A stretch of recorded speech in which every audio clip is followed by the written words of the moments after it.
Welcome everybody to the GM Moving in Action strategy launch. We're really excited to have all of you here this morning. So I'm Eve and I'm your pilot for today's launch. And in the wings, we have two British Sign Language interpreters. So you've got Sarah up on the screen now, and we have Deborah. If they will be supportive for you for this morning, please pin them as we go.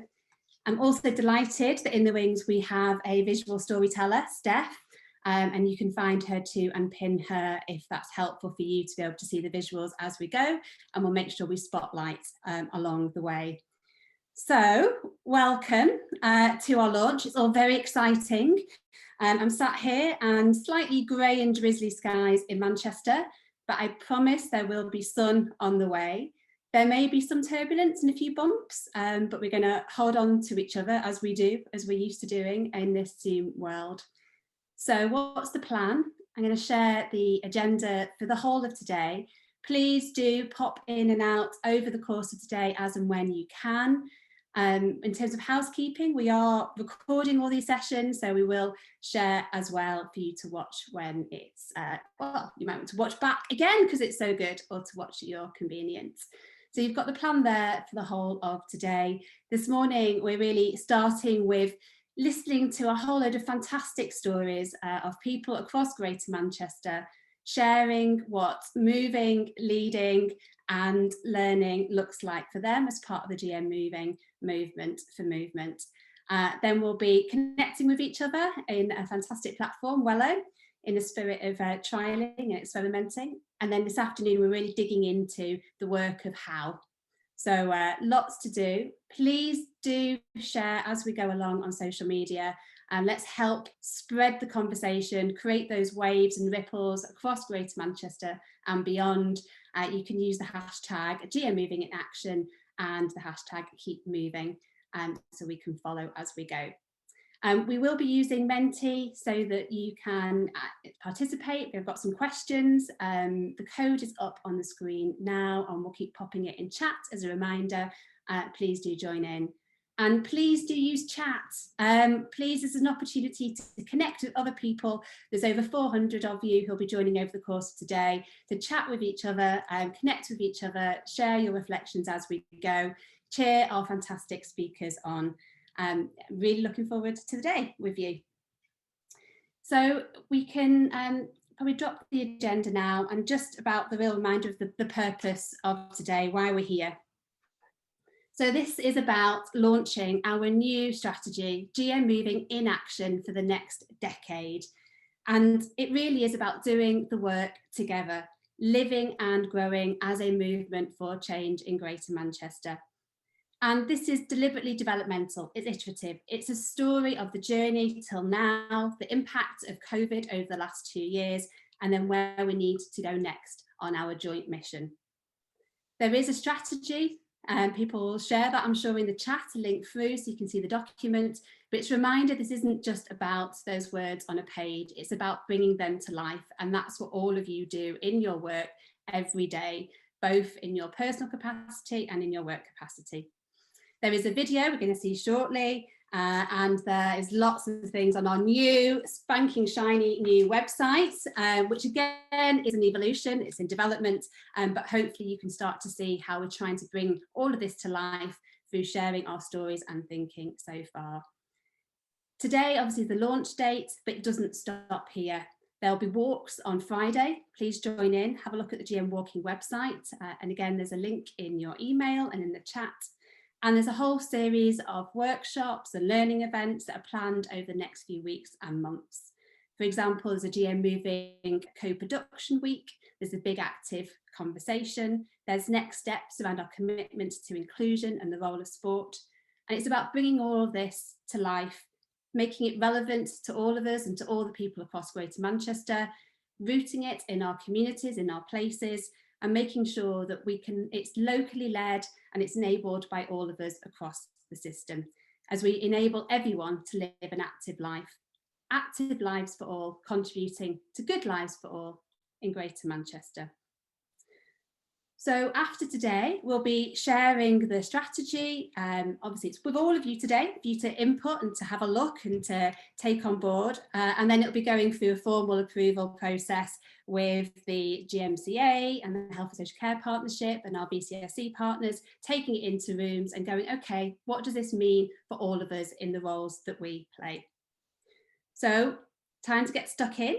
I'm going to hand over shortly to Stephen Pleasant, who's Chief Exec of Tameside Council and the Council Officer for Tameside and Glossop, CCG, and our GM Moving Exec Chair, and who has been on this journey since the very beginning, since a handful of people came together and kick-started this movement. But first of all, going to enjoy our new GM Moving in Action. So get comfortable, enjoy, and soak it up.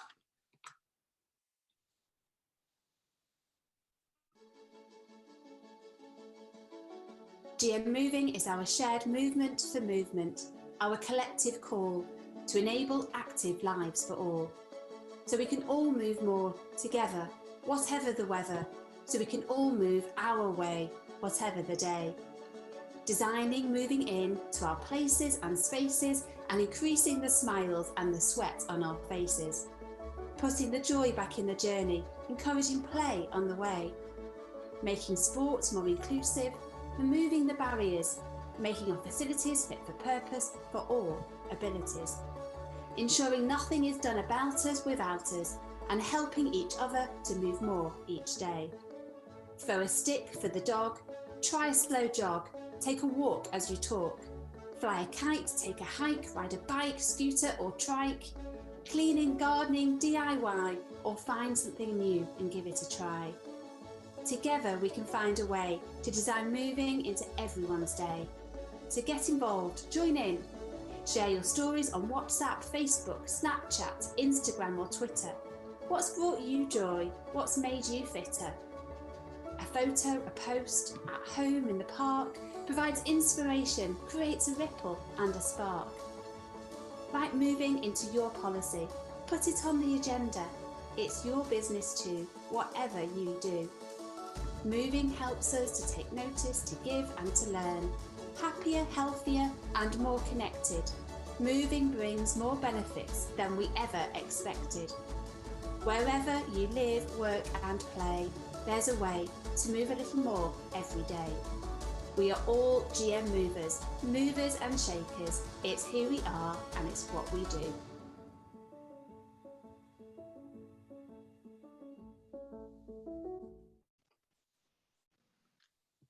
I hope that's brought a smile to your face. Over to you, Stephen, as one of our key GM movers and shakers.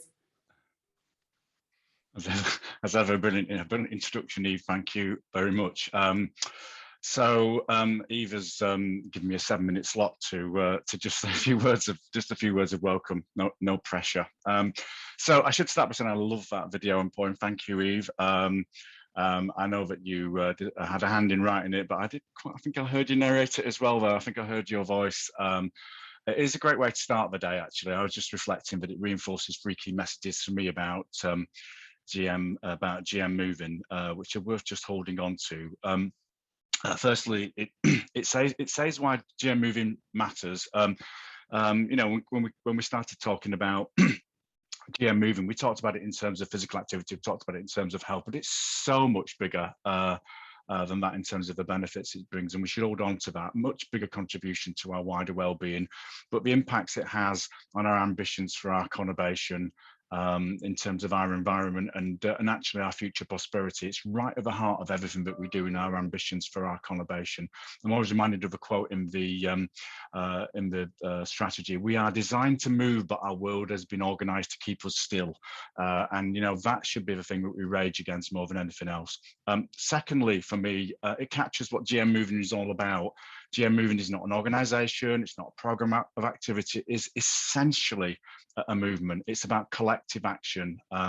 It's a movement that's been growing all the time ever since we kicked it off, and it's reflected, I suppose, in the energy that we've got here. 2,000 people contributing to to this strategy. 400 people contributing to this day, including some amazing speakers and contributors. We have, as Hayley describes, we have our big cheeses. Andy Burnham, Tim Hollingsworth, Chris Boardman, Sarah Price, and others as well. But it is worth a reflection that we have the City Mayor, we have the head of Sport England, we have our GM Transport Commissioner, we have the head of the Greater Manchester Health and Care Partnership, all inspiring people, all system leaders, all different perspectives on the world, but with common purpose around getting people in this conurbation to move more.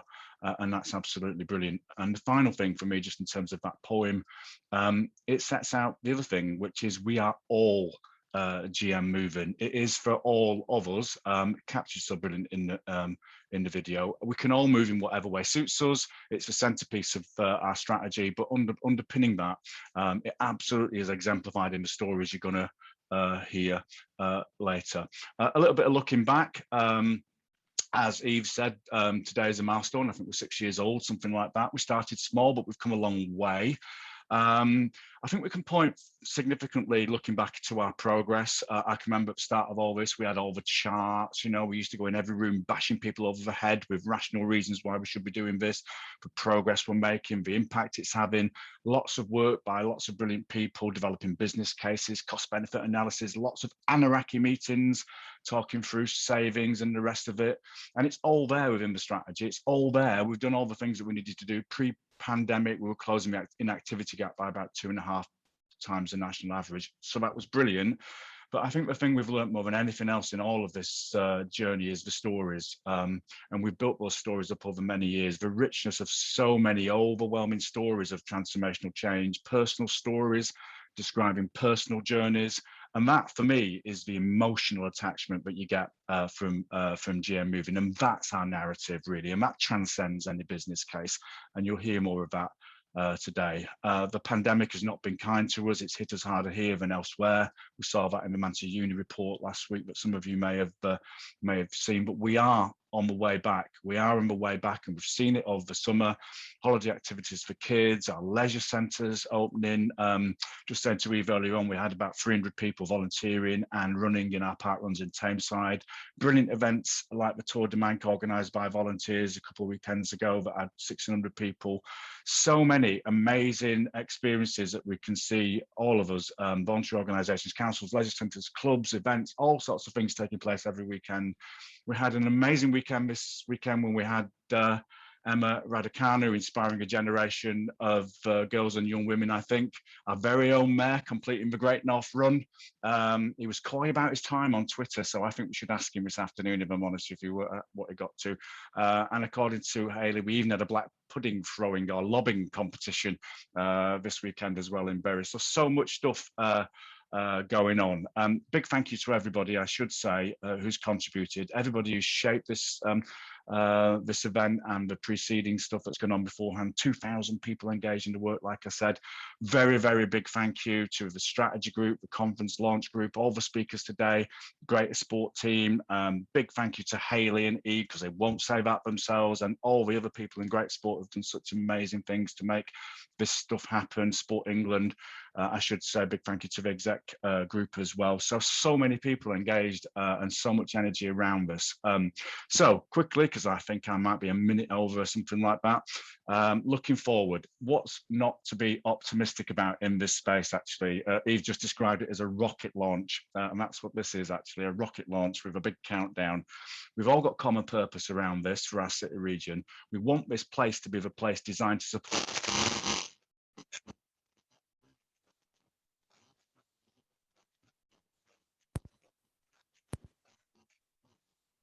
We've lost you briefly, Stephen, I'm afraid.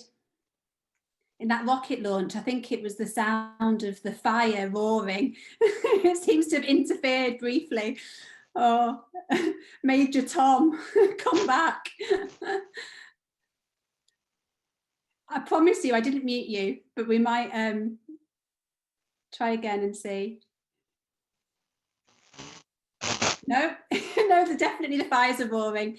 We'll move on to our next video, and then hope that you can come back in and that the launch has stopped its interference. But I think we certainly heard key points there around absolutely what this is all about. So thank you, Stephen, and see you again shortly. So I'm going to pass to Hayley shortly as the exec lead for GM Moving and Chief Exec at GreaterSport to talk through our shared mission and priorities. But first of all, just going to remind ourselves what a whole system approach means for GM Moving with another short video. Greater Manchester Moving is a social movement designed to help people move more and enjoy a healthier and longer life as a result. If this was a simple problem, it would look like this. In reality, this isn't a simple problem. It's a complex problem. Real lives are unpredictable and influenced by hundreds of different factors.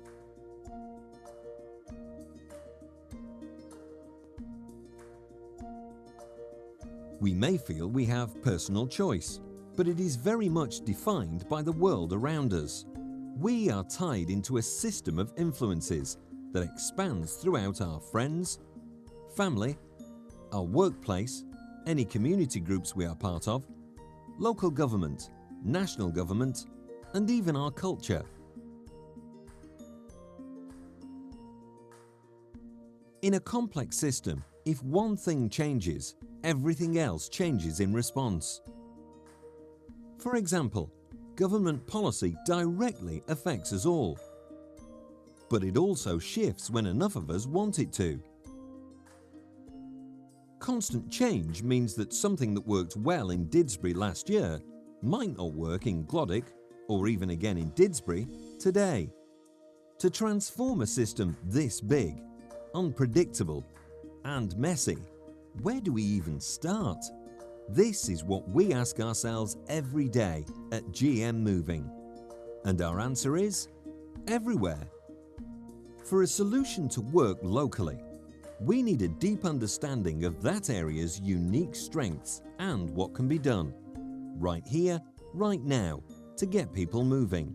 Decisions need to be made within the community that let local people take the lead on making active lives easier. But those in charge of large institutions also need to be on board, because for local change to happen, it must be supported by high-level strategic decisions. What we do is hard to measure.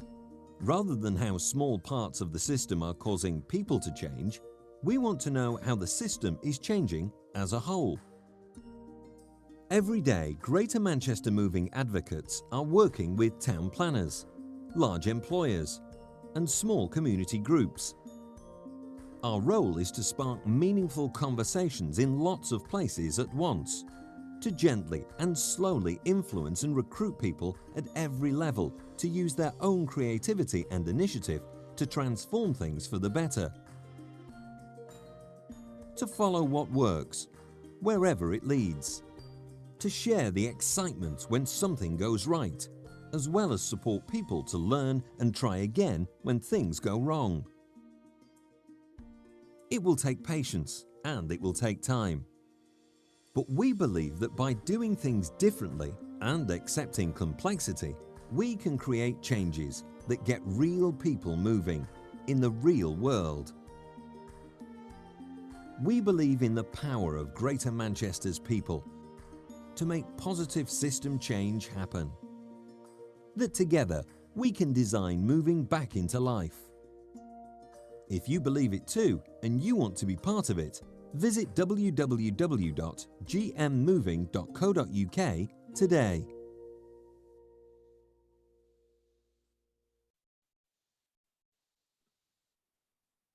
Great, so I'm delighted to hand over to Hayley. Over to you. Thanks, Eve.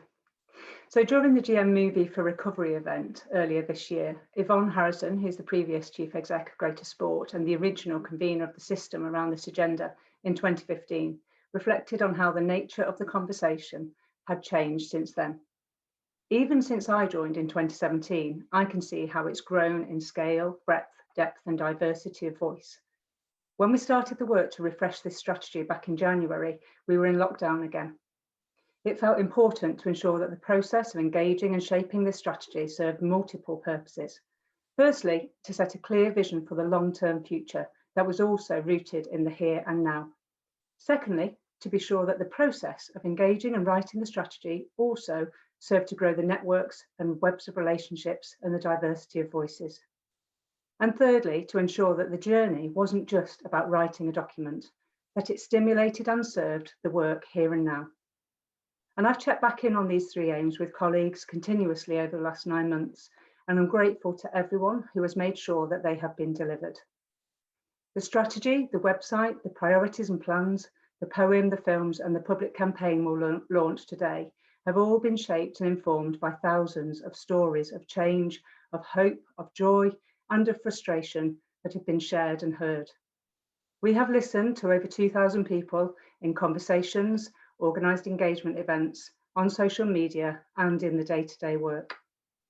The depth of pain, poverty, racism, discrimination, inequality that have been exposed and exacerbated during the last 18 months through the pandemic, and in the events leading to and continuing the need for the resurgence of the Black Lives Matter movement, among other injustices, have highlighted the need to listen deeply to people's experiences of living here in Greater Manchester and the barriers we face to living a good life, and how they intersect with the barriers that we face to achieving active lives for all.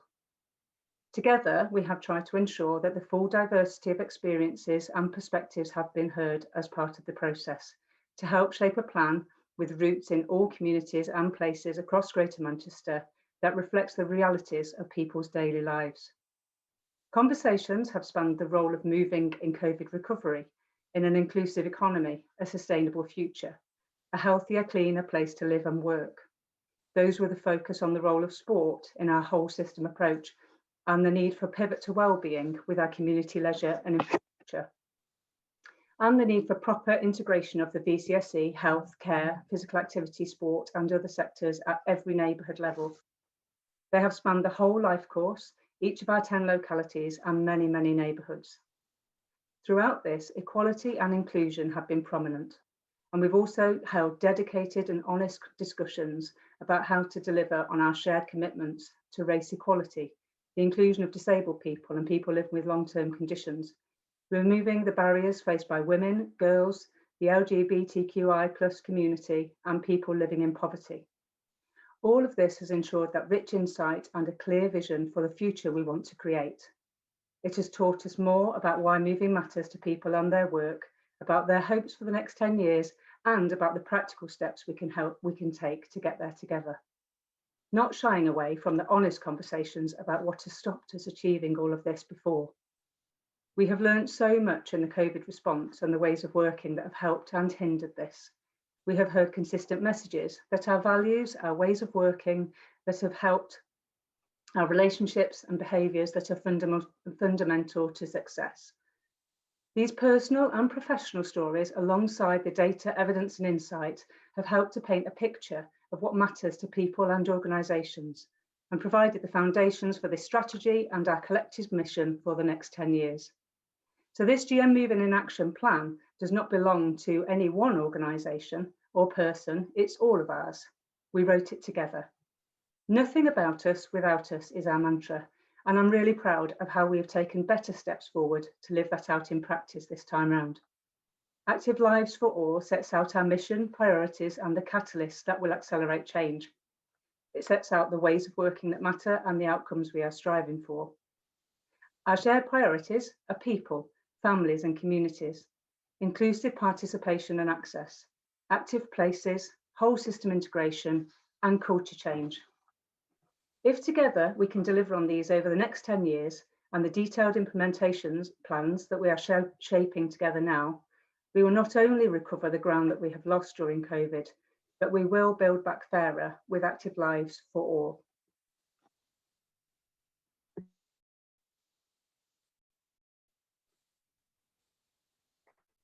Fantastic, thank you, Hayley. So we're now going to listen to a series of leaders from across Greater Manchester sharing their stories of moving, learning and leading in Greater Manchester. And it's an absolutely brilliant panel. And we're starting off with a young woman who sits on the steering committee for Be Well in Greater Manchester on the Combined Youth Authority. But before we go to her, we're going to watch a video from 42nd Street, which really sums up very powerfully in just a couple of minutes what this approach means, how we actually go about really listening to people and taking a far more person-centred approach going forward. So over to the video. You should talk to me about mood, not mental health, because language matters. Don't try to medicate me before you've looked at other ways to help me. Show me that what you do works for people like me. I can tell you how to help me. Prove to me that you get me. You should use social and digital media to help me help myself. I need to see people like myself working for you. Show me that your staff gets me and my community. Make it easier for me to find out what you offer. I need you to keep in touch with me.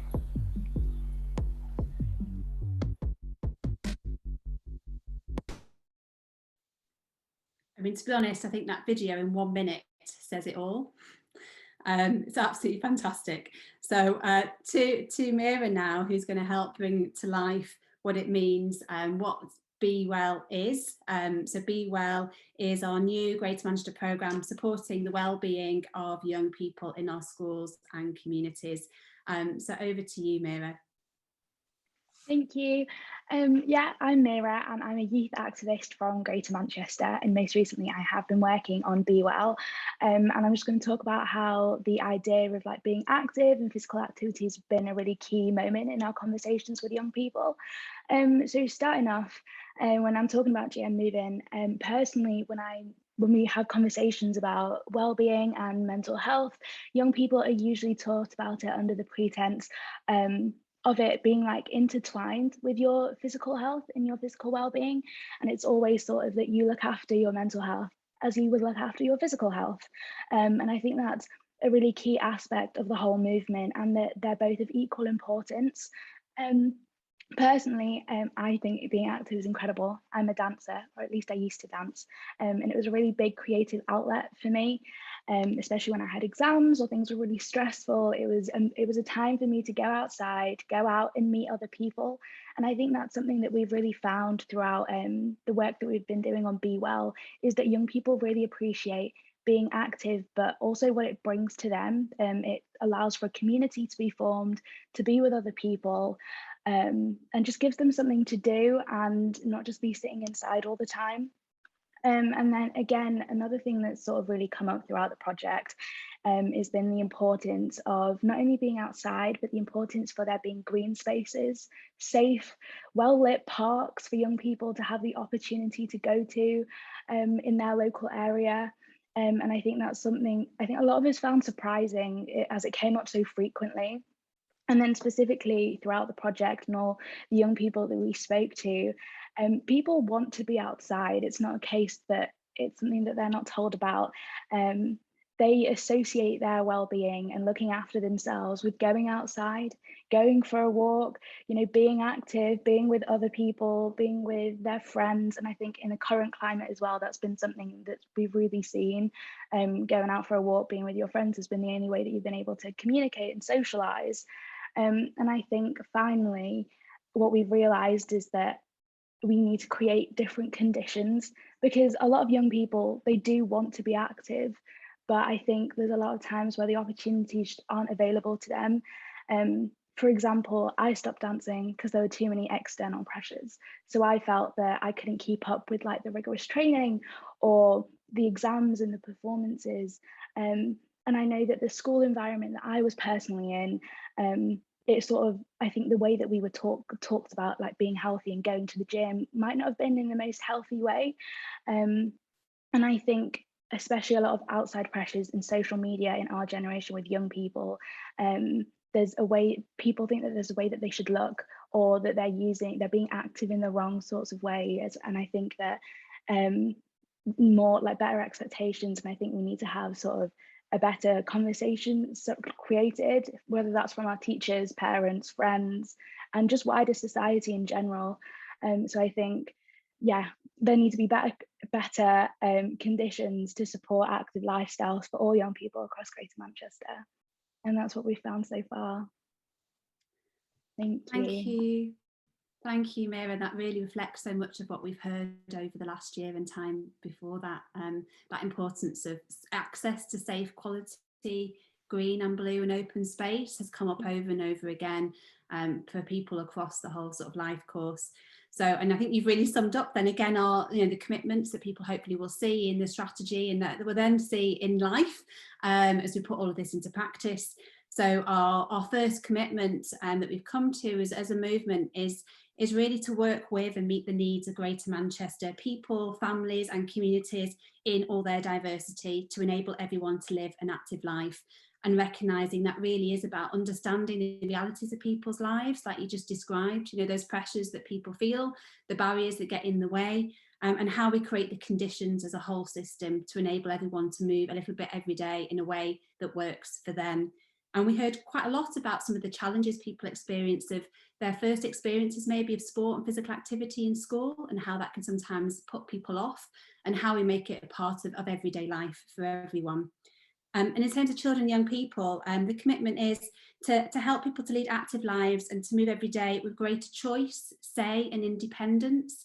Really recognising how important it is that our youth voice absolutely leads the way. And it's brilliant that, Meera, you and lots of your peers across Greater Manchester have definitely stepped up, haven't you, in helping make sure that whether it's our Mayor of Greater Manchester and all of us working across Greater Manchester actually do what we say we're going to do when it comes to making sure that we are doing nothing without us. So thank you very much.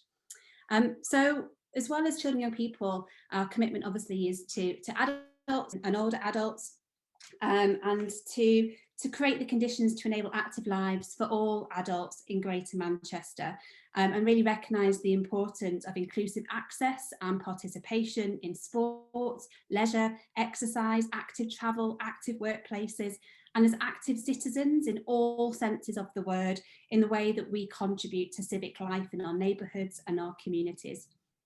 So our next speaker is Ben Andrews, who is Managing Director now of Beyond Empower CIC, and an absolutely brilliant GM moving advocate.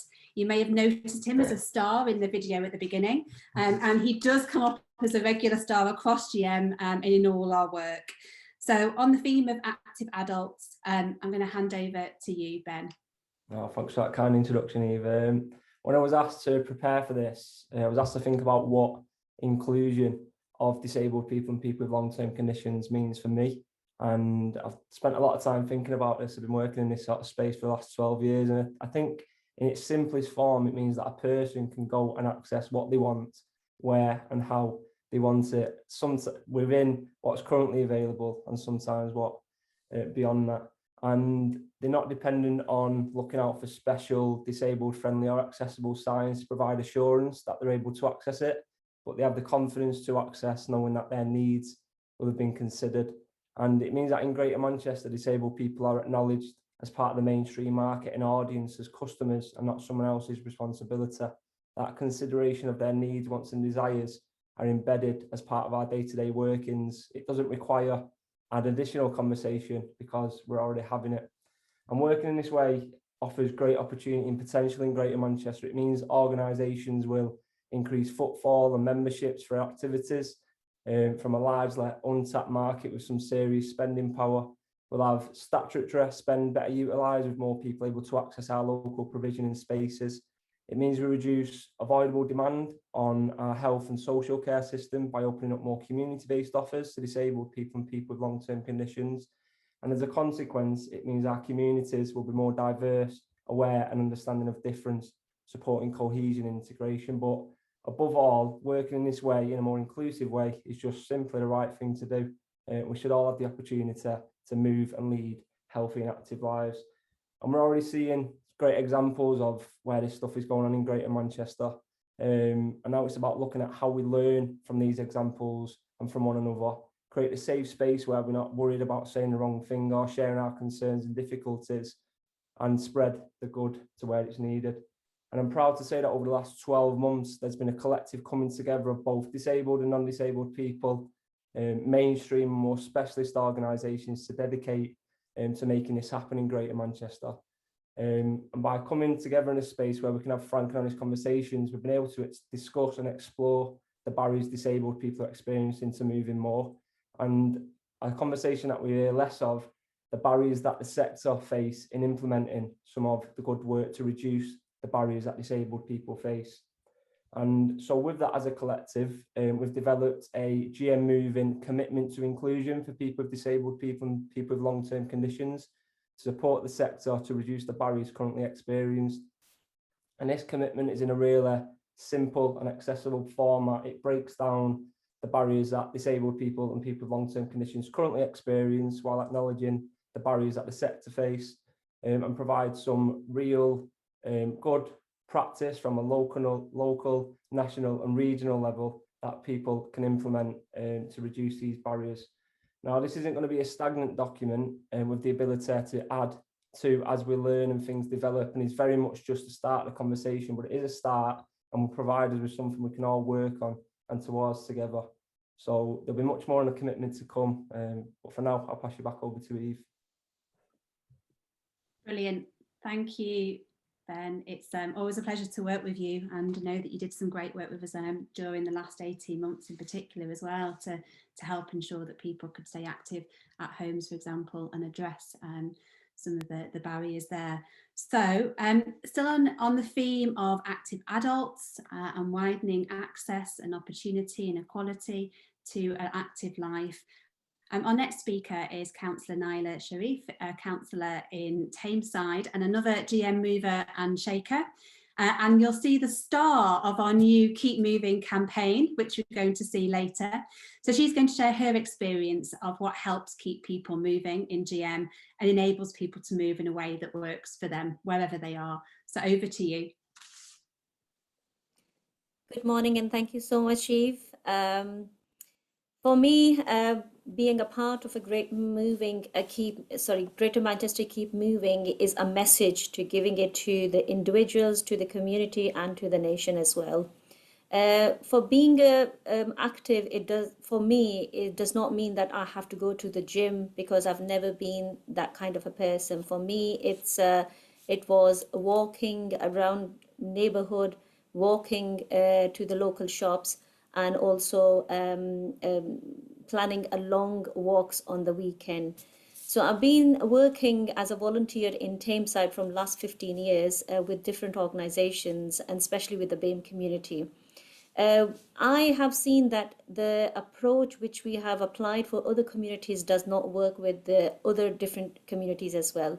So we need to listen to them and we need to work very closely with the voluntary organizations and listening to them what their barriers are. For example, in the BAME community, especially I will talk about it, the woman is a woman where I have worked a long time, that we need a cultural needs need to be met.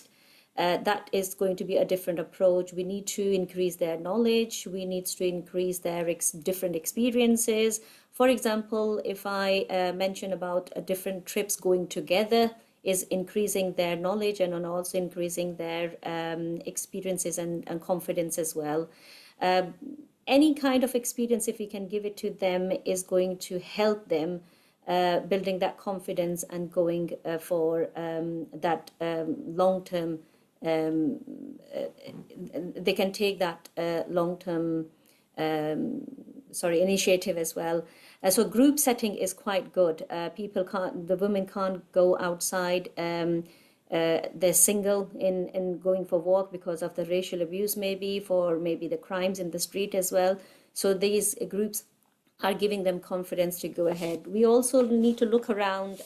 We have seen that the role models, which is helping them to motivate to come to those groups, is going to really help them. So we need to look into other how we can support in a long term that these instructors more from their communities are going to give them ideas or motivation as well. We need to educate them for the benefit of these to be active as well.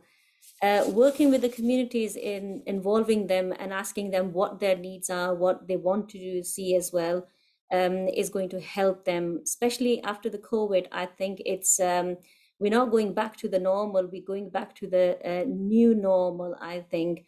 And I think and we have learned as a nation as well that how to keep ourselves more moving, more active without going to these big gyms as well, or equipment, using these equipments, how we can keep ourselves active. I think that's going to help us. And also means we have started different things. For example, in Ashton Ladies Hike Club has started. Our brothers has started last year, lockdown, men's hike group, which also giving that, with the help of these brothers, we have started our Ashton Hike Ladies Club as well. So if we, the experience which I have seen is that if we are going to give them a collective approach, taking them collectively everywhere, it is going to increase their interest. It is going to increase their knowledge regarding that as well. I would like to share this, that there is a saying that if you're going to educate a man, you're educating on an individual, but if you're going to educate a woman, I think it's going to educate a whole family or a whole nation as well. So that's, we believe on that. And I think the service providers, the health providers needs to work very closely with these grassroots volunteer organizations, and listening to them and addressing their needs, and having a different approach, which is culturally sensitive, is going to help them keep moving and improving themselves as well. And one thing which we have learned, means we always discuss in our group as well. Our group is, which I'm closely working at the moment, is Hosham, these women's organization, and they started with elderly group, and from there we have given the message to the families that because in our culture, in most of the culture, elderly is being seen as a respectable person, so we don't ask them to do this, do that, but we give this message, encourage them. If somebody comes on door, encourage them to get up from their place and go and see on the door and see who's there. So that kind of different messages or different activities going to help them. We need more resources long term, which is going to give us the stability to these groups. They can run more in a longer term and make that impact, because they got that trust, that engagement they have already established with the community, grassroots communities. So we need to work very closely with them. And with these different activities, when you're going to show on the Facebook, when on the Twitter, and sharing your experiences is going to encourage other people as well, or they can ask you where you have been, how you've been, and they can be encouraged as well.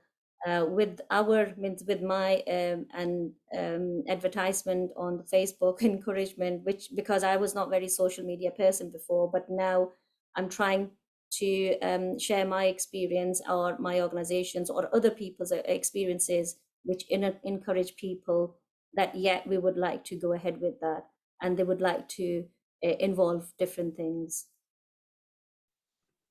Fantastic. Thank you so much. It's really good to hear from you, and thank you for agreeing to be a star in our on our campaign, coming to TVs across Greater Manchester soon. So look out for Nyla.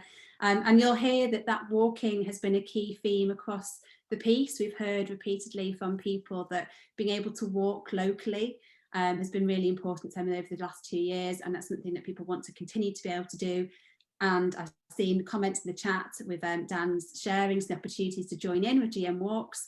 Do pop over to the GM Walking website if you haven't been before, not least because lots of you are currently trying to access the new GM Moving in Action website, and so many people that apparently it's crashing the site, which I think is a good sign. So if you're looking for somewhere else, maybe go to GM Walking for a little bit to the website there and check that out, and then come back and check out the new strategy later on. Certainly we'll be hearing later on as well this afternoon as we dig into the how, more about that theme of involving local people and growing local assets, which, as you described, Nyla, is absolutely critical in making GM Moving in Action come to life. So we've seen and heard how important place is to enabling an active life, and one of our collective 5 key commitments is therefore to grow and spread place-based active approaches, environments and place-based partnerships to help create the conditions for an active life in localities, in neighbourhoods and across the city region. So next we're going to hear from Russ Boaler about his experiences of GM Moving partners working together in Stockport, taking a place-based whole system approach to physical activity and what this means in practice. Over to you, Russ. Thanks, Eve, and morning, everybody. As Eve just said, I've been asked to just very briefly share some of the work we've been doing in Stockport over the last few years, working with a range of partners, organisations, individuals, and of course, most importantly, residents. Looking at what we've learned and how we've developed the way we work with our communities. I think the first thing to say is that transformational change such as GM Moving, takes time. It requires patience, it requires resilience. We're not going to change culture, practice and embedded behaviours overnight. So in Stockport, we started on our journey back in 2008 with a children and young people's physical activity strategy. At the time, that was the easiest way to start to embed this thinking across partners and across communities in Stockport. We then moved into a physical activity strategy in 2015, an all-age physical activity strategy. That was the start of our real systems work, and then we've developed into an active community strategy in 2019 to build on that and broaden that systems work and embracing that across even more partners and organisations and communities. And now we're refreshing that in line with GM Moving and what Sport England in terms of uniting the movement have released to really start to embed some of that whole systems work across our communities. In terms of the way we've worked and the progression of that, our focus in Stockport is very much on the most inactive people in our society, but at the same time still supporting everybody to be more active. As has already been mentioned, we have conversations with people. We don't go in with preconceived ideas or solutions. We talk to people, we listen, and we hear what they've got to say to try to understand what it's like to live in their neighbourhood. What are the influences? What are the wider systems, the other systems outside of physical activity that are either supporting or hindering their engagement in being more active? I've deliberately used the word being active there because what we understand from the work that we've been doing is that for our most inactive residents, going from nothing to something is really the biggest step for many of them. And we don't feel, from what we hear from them, that going from nothing into organised formal activity is a sustainable development for them. It's not the way to take the first step for many people. So what we try to do is to support people to be active in their daily lives, in everything they do normally. Can they do that in a more active way? So can they take the stairs? Can they get off the bus 1 or 2 stops earlier? Can they walk to the shops, local shops, rather than taking the car? Can they simply stand up more during the day? And for many people, standing up more, a little bit each day, is the starting point. So once we embed the being active as part of daily life and it becomes more sustainable, then for some people that might then lead on to wanting to do activity in a more formal way. That can be sport, that can be going to the gym. If it's sport, for some of them it may be what we would see as the more formal sport, engaging in personal development, achievement and performance. But actually, for a lot of people who are moving from that inactive stage into more activity and using sport as a tool, the social aspect is the most important thing, the social interaction, meeting people, engaging with people. And the activity is that means to that end for those people. We feel what we've learned is that for people to go through that being active stage is really, really important into embedding in a sustainable way, both being active, but also engaging in the doing of activity in that broader sense. I think the final thing to mention on this aspect is that you will come up against barriers. We know that. We've been doing that for a number of years. If you come up against barriers, what we do, we don't carry on banging our head against the brick wall. We'll look for another angle to come in at it. We'll work with people and organisations that want to engage with us first. That develops an evidence of impact. So working with people who want to work with us and want to develop activity, understand activity, you can then develop your evidence impact. And there's nothing wrong with starting with the easy stuff first. If you need to overcome inertia and develop momentum, start with the easy things, show that it works, and then develop it from there. I think the other final thing to say, actually, I know that I've just said it was the final thing, but we need to bear in mind that this is time intensive. It is labour intensive, but it's really important to embed in communities and place to really understand what it's like to live in those areas. And very often our conversations don't start with anything to do with physical activity at all. Have just a general conversation. What's it like living in your locality? What's it like living around here? What supports you? What hinders you? And very often, it's amazing how often that conversation then moves into areas around physical activity and the physical activity system. And you can see how people understand that actually, if they were supported more, had more opportunity, then they would a welcome becoming more active, but also how that would support them in their daily lives. I think rather than just talk about the theory, I'll just finish off with a couple of examples. So working with colleagues at Age UK in Stockport, they have a befriender scheme where volunteers go around and engage and talk to meet isolated older people. And a simple change to the way they work to support those people to be active is, instead of going around and having a chat with them and a cup of tea in their front room, they go round, they'll still have a cup of tea with them and a chat, but instead of having the chat in the front room, they say to them, why don't we go out for a walk and have our chat? So it's a simple change that supports a program of support around social isolation, but you can build some physical activity into that way of working.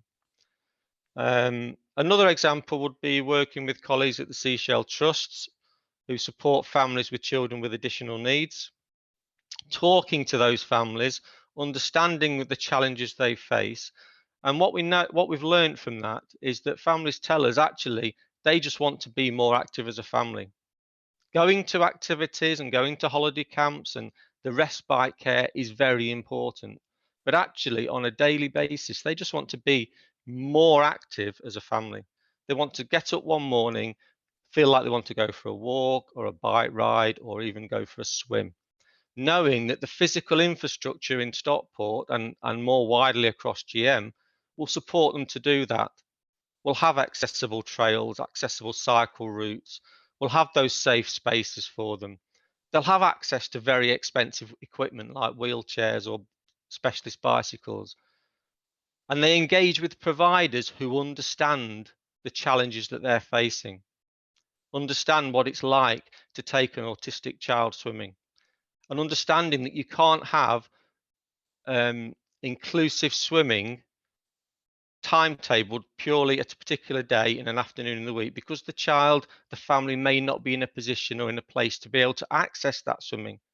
Okay, so they need to be able to go at any time that suits the family, and also supporting that with a professional development of those workforces, of the families, of the wider system of personal assistants who are supporting those families, of school staff, and of course of the parents and carers themselves, supporting them to be what we're calling in Stockport activity activators.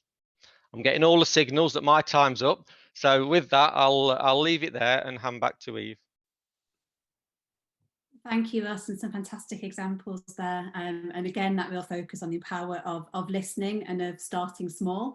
And on that note, I'm conscious that we've been sat still now for over 45 minutes. So I'd encourage any of you, wherever you are right now, to just move a little in your seat or stand up if that works for you, and just have a bit of a wiggle and a bit of a shake. So you're not sat still and stationary for the whole hour and a half.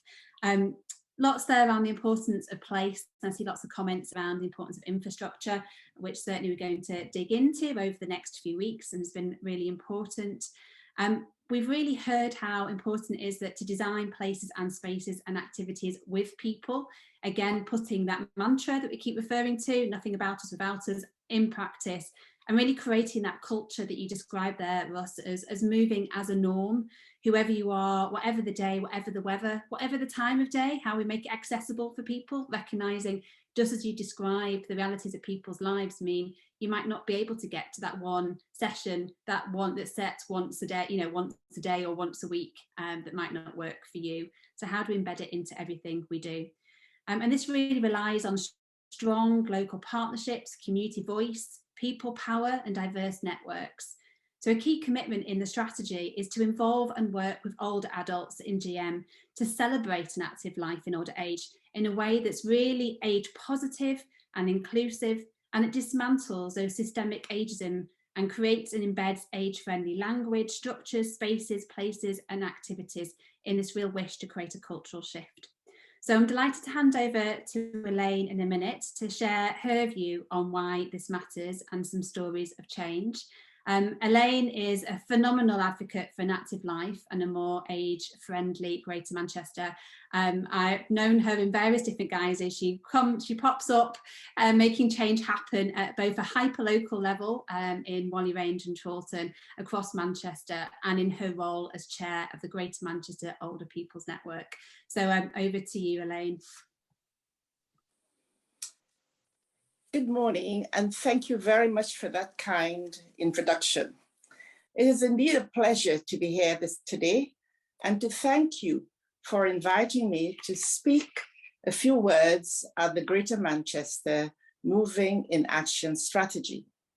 For many older people, remaining active has been a particular challenge over the past 18 months, and any attempt to help us move is most welcome.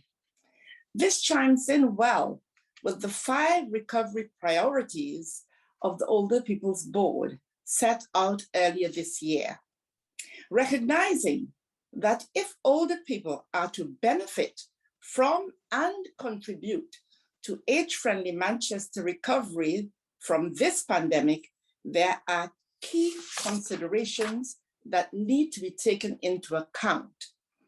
A key cross-cutting theme is about helping older people to get out and about, even if it is just across the road to the local park. I'm sure most of you will be very aware of the impact of the past 18 months has had on older people. Confidence has been shattered, low mood and depression has increased, and so few are getting out and about. Community research across Greater Manchester between March 2020 and March 2021 has revealed the impact is varied due to a variety of factors: pre-existing conditions, unequal access to green spaces and open spaces, increased sense of vulnerability have all impacted on individuals in different ways. we are seeing increased levels of physical and mental deterioration, with many reporting restricted mobility as a result of confinement. In turn, many are reporting reduced levels of confidence, feeling unable to get about or restarting pre-pandemic activity and exercise. I would just briefly like to share with you my personal experience. At the beginning of the lockdown, it was a time of heightened anxiety and great uncertainty. But a few weeks after, directives were given that walking around the garden was permitted. So I started my walk, and you can imagine 3 minutes around the garden and doing it over and over. I became quickly disinterested. And then I decided to put on my mask, put on gloves, plastic gloves, and inside my ordinary gloves, and decided to walk to the bus stop. It was surreal. There was no movement, no traffic, even the leaves on the trees were motionless. But gradually, I started walking, and now I walk every day, 3/4 of an hour to 1 hour. A couple of weeks ago, I asked my son, come on, accompany me on one of these walks. And when we got into 20 minutes, he said to me, what were you doing out here on your own? Suppose anything had happened to you. You know what? I panicked. But then I remember, well, I did it. So not only did I develop personal resilience, physical, but I also developed emotional resilience, you know, so that was a positive. And I also like to tell you about another example about the benefits of movement. About 2 years ago, the active movement project at the Debdale Center, the outdoor center, where older people were encouraged to do water activity in kayaking, in canoeing, in sailing. And then when the winter cold weather was coming, it was assumed that indoor activities would be more suitable. But that was an assumption. What happened? Some of the older people said, no, I'm going to buy myself some wetsuits and I'm going to continue enjoying what I've recently learned and continue throughout all seasons and all weather. And one of the participants reported that when she went for her checkup to the GP, he was amazed at how her breathing had improved. Another one said, I can now easily lift up my grandchild. So you see, this has also improved health and well-being for all older people. There is a simple and practical things that we can all do to help.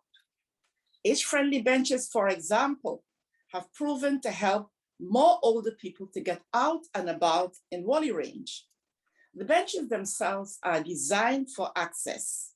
For example, with armrests, with a decent height, and made from materials that are not too cold in winter and not too hot in summer. The benches have been placed in key locations, helping older people to get from point A to point B. We have recently gone one stage further. A small group walked together in a socially distant way to look at pieces of art were placed at the site of a number of the age-friendly benches across my neighborhood.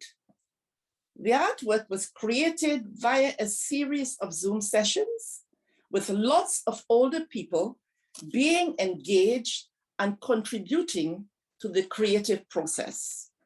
This encouraged people to get more about and to go and see the artwork. They also took time to sit on the benches, and being in company of friends and neighbors was such a boost to the soul.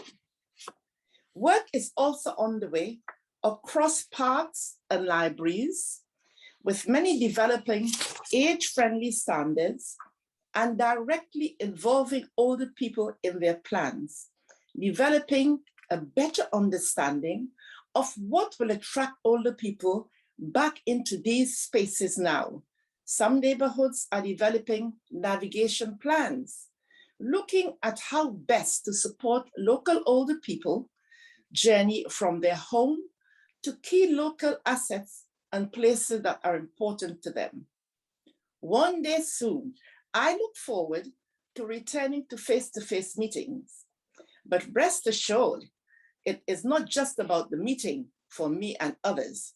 The journey there, the exposure to places we have not seen for a while, the opportunity to meet with others, and perhaps even time to do a bit of shopping will further boost our spirit. All this is helping more of us to get out and to be together and with confidence that it's safe to do so. It lifts our mood, it makes us visible again, and helps us to be here again. All this makes for a good day for better lives for older people across our city region. We all want a good later life, and getting Greater Manchester moving is central to making Greater Manchester a great place to grow older. Thank you, Elaine. I can hear the claps across 300 odd people all listening in. You've definitely brought a lot of joy, I can see, to people's Monday morning.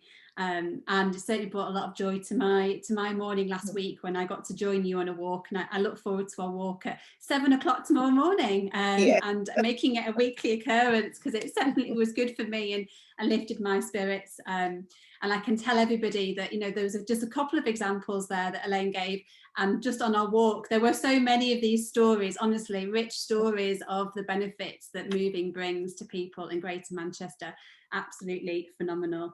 And really important messages yet again there about not making assumptions.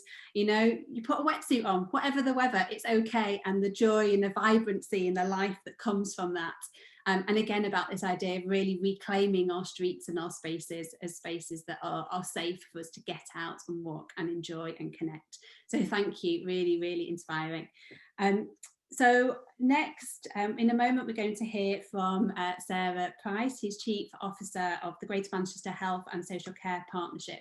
And she's going to share about the importance of working as a whole system, a whole integrated system, to create active, healthy, sustainable environments and a walking city region, and why this really matters to COVID recovery in Greater Manchester and to addressing health inequalities.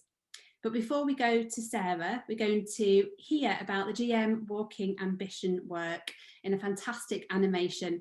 And there are prizes for anyone in the audience who can guess who the dulcet tones are from for the voiceover. So over to the video.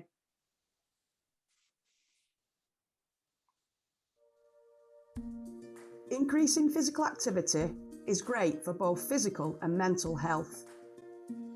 It combats depression and loneliness, saves money, lives, and potentially the planet.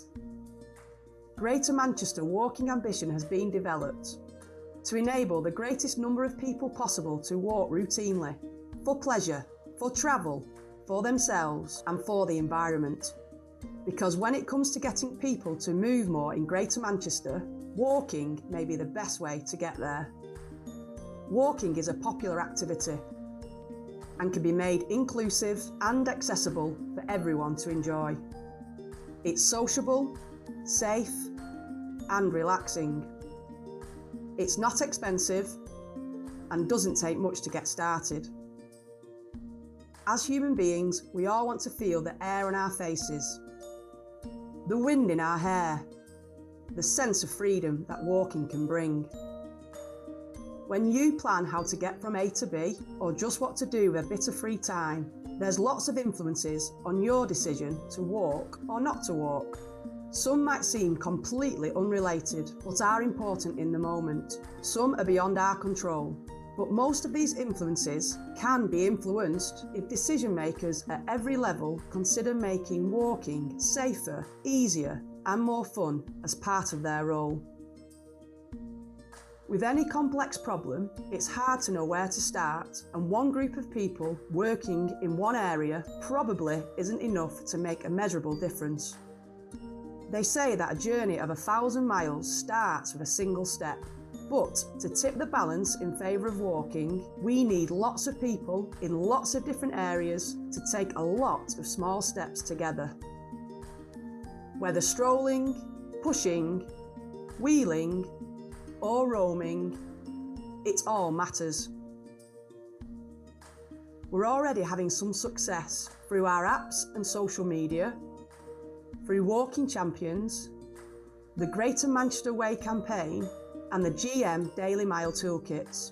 There are festivals and events, websites and animations. There's been more than 80 community investment fund grants for voluntary organisations and some massive infrastructure investments from our partners in Transport for Greater Manchester. The next step is up to you. If you're watching this, it's because you have the power to help. Whatever your level of influence, we want walking on your agenda, so that as policymakers, funders, commissioners, community groups, schools, families, and individuals, we can pull together to make walking in Greater Manchester something to be proud of. So we're asking you to think about the work that you do and what you can do to make it easier for people to choose being active, to choose to make Greater Manchester a happier and healthier place, and choose to make walking part of their everyday life.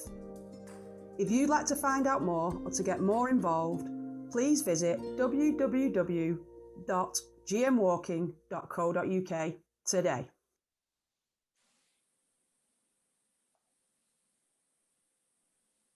Wonderful is that video. Absolutely fantastic, and it's good to see lots of you are wanting to use that in your work and are inspired to go out for a walk. So if you go out for a walk later today or a wheel, please do share your photos and inspiration, and who knows who else you may inspire.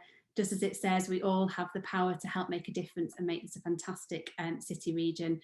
And yes, it was indeed Beth Sutcliffe. And the story, I think, behind that, again, sort of is a good GM moving story. And we recognise that actually having authentic stories from people, authentic voices, accents of people in Greater Manchester goes a long way in making this real and relevant to everybody.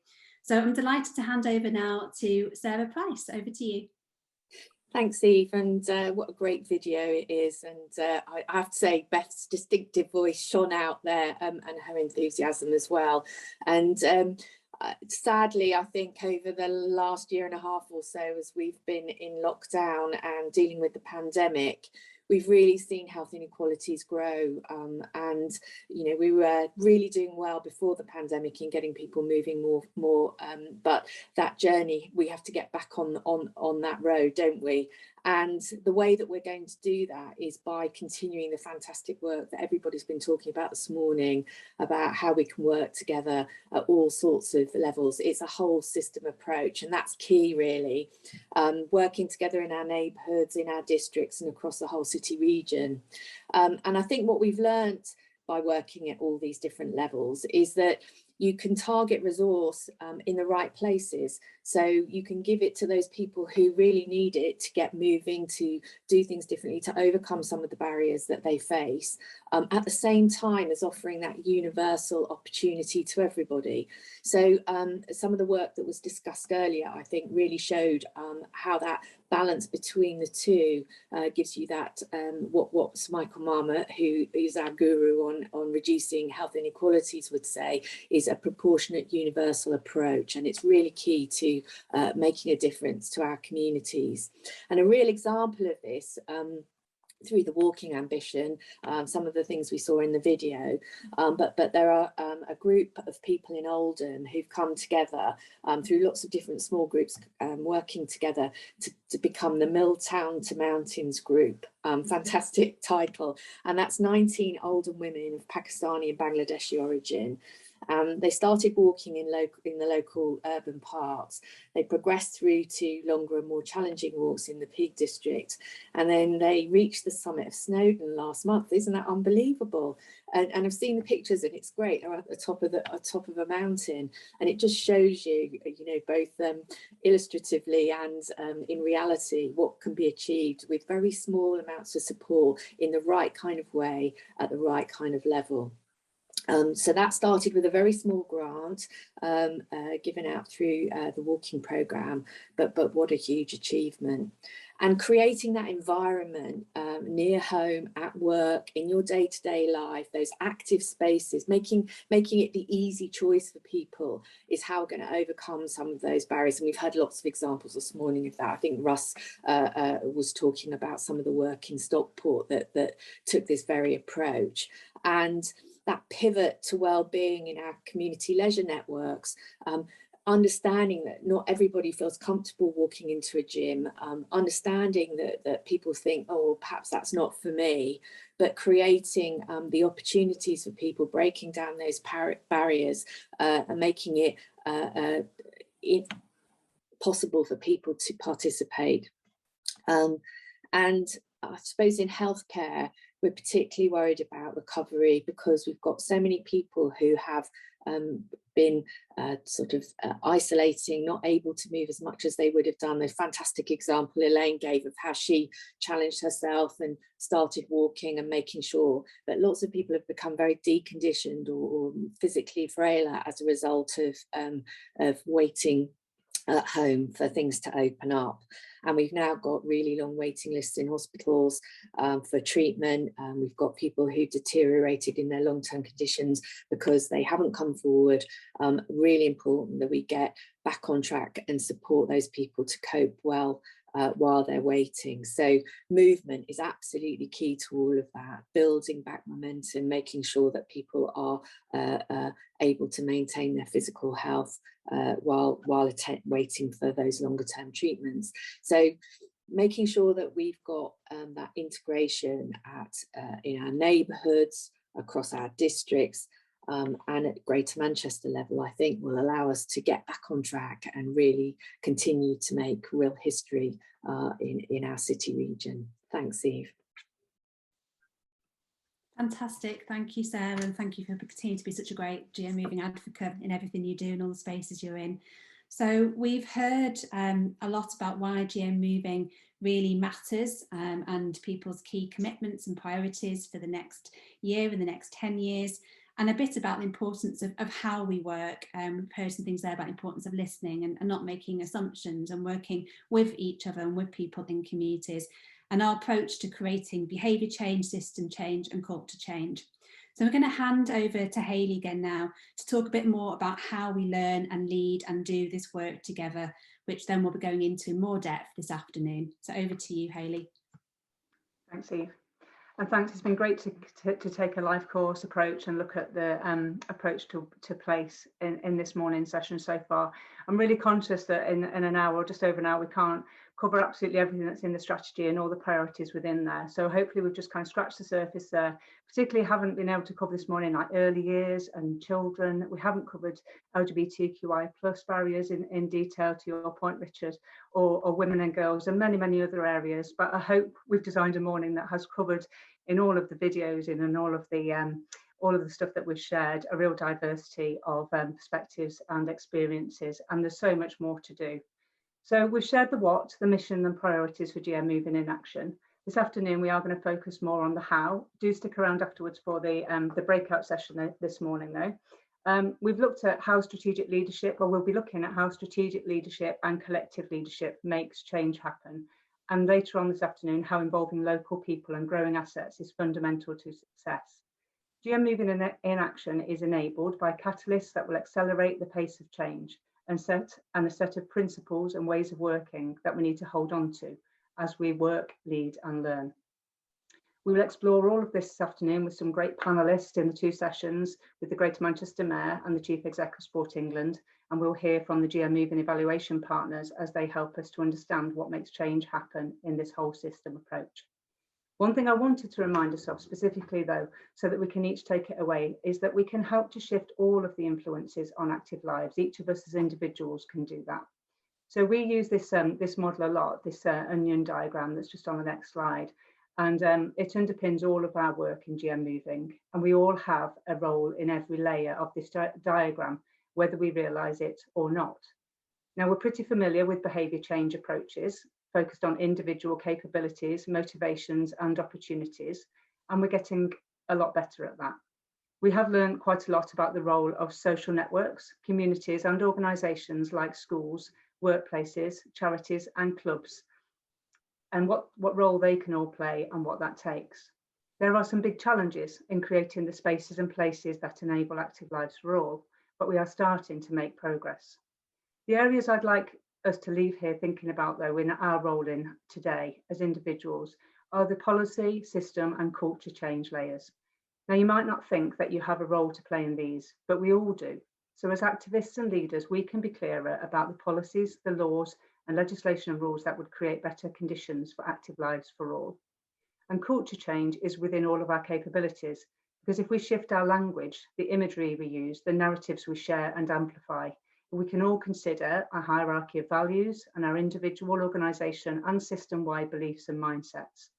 These things all influence our colleagues, families, friends, organisations and the wider communities around us.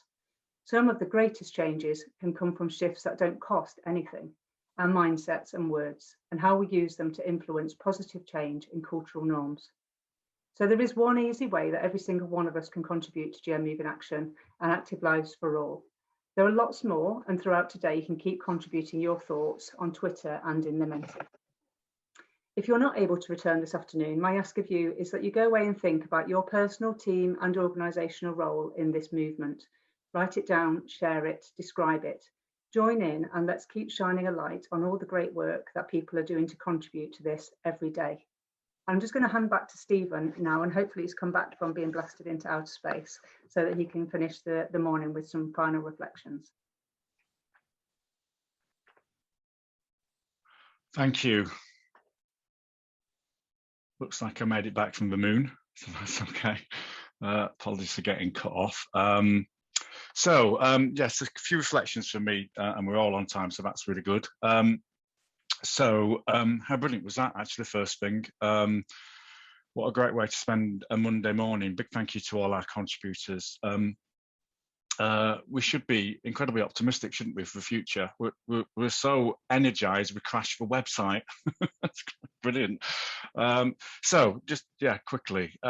We have a great strategy, taking time to read it, understand it, seeing how it's been constructed, the fact that we've described it as more than a strategy but a rocket launch, and it might sound a little bit evangelical, but actually this is a lot more, isn't it, than just a refreshed strategy.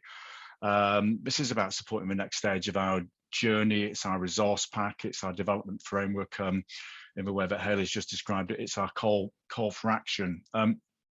We can be incredibly confident, I think, actually, on the next stage of this journey. We know what works. We have a vast amount of experience and evidence on which to build. We have the evidential base, the way that Sarah was describing it. Our approach, that Mama is our guru. There's, the stuff that sits underneath this is absolutely the right thing to do. But critically, in the way that Hayley's just alluded to now, it's not just what we do, it is the way that we do it. And we've just heard some amazingly energizing stories that bring this journey to life. Fundamentally, I think, to our approach is that we need to be centered on the person, centered on the neighborhood, and that for me is absolutely the action that we start from. We could not be more relevant to the needs of Greater Manchester in 2021. It's one of our critical ingredients that we have in terms of the ambitions we've got for our conurbation. It's been said a number of times in a number of contributions. Active lives make a massive contribution to more successful lives and thriving communities across Greater Manchester. Sarah set out some of the enormous challenges that the impact of this pandemic has given us on a wider scale. I was just reflecting upon some of Elaine's personal experience that could not have brought to life some of the personal challenges that people have to face up to, but also the rich stories from the benefits. That point about I can now lift up my grandchild is something that, you know, it just resonates with me in terms of thinking about some of the benefits. This is about people. It's not about statistics. It is, in the way that it's been framed, people-powered change. It's about connecting with people and their different needs. It's about listening to people and the barriers that they face. Again, not just in living active lives, but living good lives. The 42nd Street video proved to me that you get me. Prove to me that you get me. Language matters. Don't talk to me about mental health. Talk to me about mood. You know, at Russ's point, conversations don't start with physical activity. They talk about their lives and the way that they live their lives. And all these things were brilliantly exemplified by Meera, Naila, Ben, Elaine, Russ and Sarah. Different stories, same messages. Understanding it's going to be different for different people, different communities, and having that person-centered approach. Just a couple of final points for me. It is about creating the environment and the context that supports people to be active. That needs to be inclusive. It needs to be culturally sensitive. The things about the smaller things matter. Russ's example of a befriending scheme and going for a walk, Elaine's examples of benefits in communities, but then so does system change. There was some stuff put in the chat about designing stuff for a child, design it for everybody. Chris's Boardman's point, walking and cycling structure with design standards for a competent 12-year-old to navigate benefits all of us, and we need to prioritise that investment that supports moving. And then the final thing for me, just in terms of that point, Ben's point, everybody's needs need to be embedded. It doesn't need special conversations for people. Everybody's needs need to be embedded, and we need to give people confidence, or Elaine's phrase, emotional resilience, that widens people's experiences, and that was something that Naila talked about in terms of some of her stories. So what this is about, for me, this is about the leadership that we provide in supporting change. Eve's point about people-powered change. There is only one Andy Burnham, that sounds like a chant, but Meera, Naila, Ben, Elaine, and Russ and Sarah have all demonstrated that we all have a massive leadership role to play within this, in connecting, sharing, empowering, supporting, and critically in advocating. And that, I suppose, was Hayley's key message in our call for action. So couldn't be ever more fired up on a Monday morning in terms of the stuff that we've heard today. Thank you for everybody for sharing those stories. I think I need to hand over to Eve now, but wish you all a very enjoyable afternoon as we go into the next session. Thank you very much. Thank you, Stephen. A fantastic roundup. So just want to echo that thanks to you, to Hayley, to Meera, to Ben, to Nyla, to Russ, to Elaine, Sarah, and to our interpreters, and Steph as our visual storyteller, and to everybody who's here in the wings as my co-pilots to try and ensure that we had a fairly steady ride and there weren't any too major bumps, I hope, for any of you. So in terms of what's next, very much in our spirit of being creative, which I think has come through lots of the stories today, the importance of creativity and the importance of innovating and adapting and learning as we go. The next session is our attempt to create a virtual space for that connectivity that we would have if we were all at a nice in-person conference today, where we had the chance to chat and smile and catch up over a cup of coffee. So the invitation is to go and make yourself a brew or whatever kind of drink you want, maybe play some music and have a dance or a shimmy as you do it, have a bit of a move. And to bring that with you for 11:15 to what is a virtual platform called Wello. You have a link was in your email, and I think it'll also be popped into the chat. And you'll find yourself in what is like a virtual conference room. And it's up to you to go and pull up a chair in one of the different spaces, whether you fancy a comfy chair or more of a bar stool, and just join in and have a conversation with other people here. Really is a chance for you to just connect with some other people this morning. We're very conscious that in this kind of platform, it's quite hard to have that level of participation that we're absolutely passionate about. So hopefully that can provide a space for you to chew over what you've been thinking about this morning. There are a couple of prompt questions you'll find in the room if helpful. And I think Dan is going to give some further instructions in the chat for anyone who isn't familiar and wants to get familiar with the app. And then just in terms of the rest of today, please do come back and join us after lunch when we've got 2 fantastic panel sessions to really dig into the how and all the things that Hayley was referring to that are so key to us enabling more people to live an active life, to enable active lives for all, and to do that in a way in which everybody can participate to help create those conditions. So do join us. Again, you'll have those Zoom links in your email. Any problems, there are some details for either Dan or Nicole can help you. So I think that's it now. It's time to say goodbye. We're on time, which I think is phenomenal. That moment when the plane lands and you get this kind of, everybody claps because we've actually made it on time. In fact, a minute before 11 o'clock. So thank you to everybody. It's been brilliant to be here with all of you. And I really look forward to the next step of our journey, energised and refreshed and with a real sense of what's possible. So see you all later and take care. Being active for 30 minutes every day? No chance. But what if we found the time? A few minutes here and a few minutes there. So while you're making a brew or catching up on your day, while you're cooking up a storm, or when the kids are giving you the runaround, let's find those 30 minutes where we can and keep moving.